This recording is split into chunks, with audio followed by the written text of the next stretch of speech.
We're going on a mimic hunt. Hey guys, Mark Dude here, reviewing Sonic IDW issue 63. The issue starts at the restoration, with the Diamond Cutters speaking with Belle, who is fitting out Whisper's Wispin. Before they head out, they bump into Silver, who's still a bit bummed out, even after his talk with Espio. So Tango offers him an opportunity to train with them. Later in the area in Green Hill Zone, Lanolin is telling them about the training. Before they start, Mimic, aka Duo, is worried about Silver hanging around them. As they talk, Silver lifts some rots, which scares Mimic a little bit. Lanolin instructs Silver to bring down the rots down to them, which gives Mimic a chance to mess things up, kicking Silver. Unknown to Mimic, however, Whisper takes notice of this. And just when things couldn't get worse, a giant badnik fish comes out of gushing out water. Oh man, those faces. The Diamond Cutters make quick work to escape, but the boys are still dealing with the badnik. As Silver is still struggling, Mimic, being him, ditches Silver.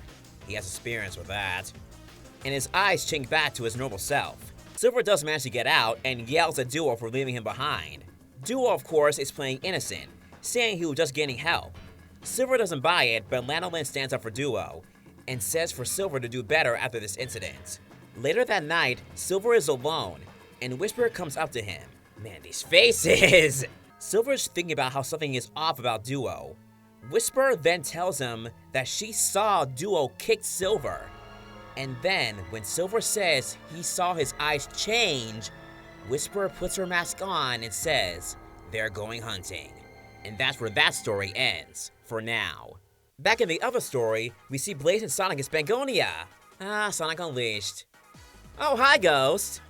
They're having a good time running around, making me wish we got another Sonic Russia game. At the clock tower, Blaze speaks about her world, when Sonic reminds her that she's here for a well-earned vacation, to which Blaze remembers that Knuckles told her the same thing, and Sonic jokes about it. I'm glad Blaze was sticking up for Knuckles right there. Guardian to Guardian respect. After that brief good talk, and the clock tower ringing, making Blaze jump like an actual cat, and then showing some moments, they decide to head out to grab some lunch, taking their own routes. And that is how the next part of the Misadventures arc ends. Ooh, okay. Things are officially getting totally interesting here. Let's talk about the big thing, being Mimic being foolish enough to jump the gun and expose himself like that.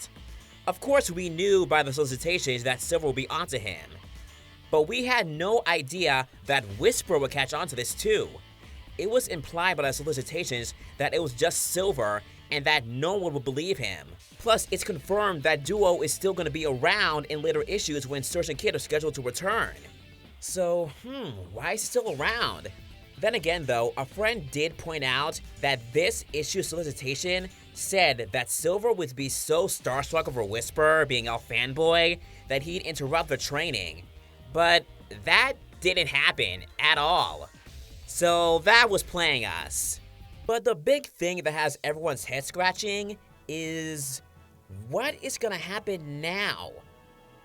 Whisper is now suspicious of Duo and doubling the fact that Silver says his eyes changed to Mimic's eyes, those specific details about Mimic. And she saw him kick Silver. So why on earth is Duo still around in future issues?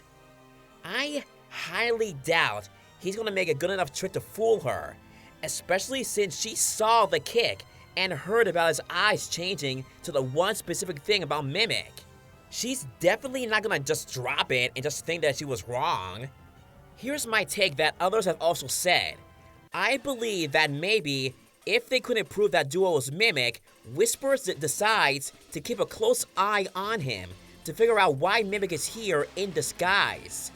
She's gonna wait for the right moment to catch him in the act and find out his plan, expose it, and then bam, get rid of him. It's the only reason I can think of that explains why he is still there. I do not believe Whisper is gonna be fooled that easily. Again, she saw the kick, and to even add more onto it, she didn't even say anything about it until later when she's alone with Silver. That's a smart thing to do when you're suspicious of someone. Last note, I noticed a lot of people seem to not be happy with how Lanolin is being firm with Silver here, saying that she's too mean here. Look, guys, you have to realize that she only knows Silver. They're not really exactly friends, and even if they were, she knows that Silver's a guy who's had a lot of experience with his powers. And right now, she has a guy who to her is a new recruit with no powers of his own, and almost got hurt because of Silver. This was a serious matter here. She had to be firm here as a leader. Anyway, back on point, the next issue will be all about Whisper and Silver doing their mimic hunt. And then we'll see how and why Duo is still around in future issues. Can't wait. Also, Sonic Rush 3, when?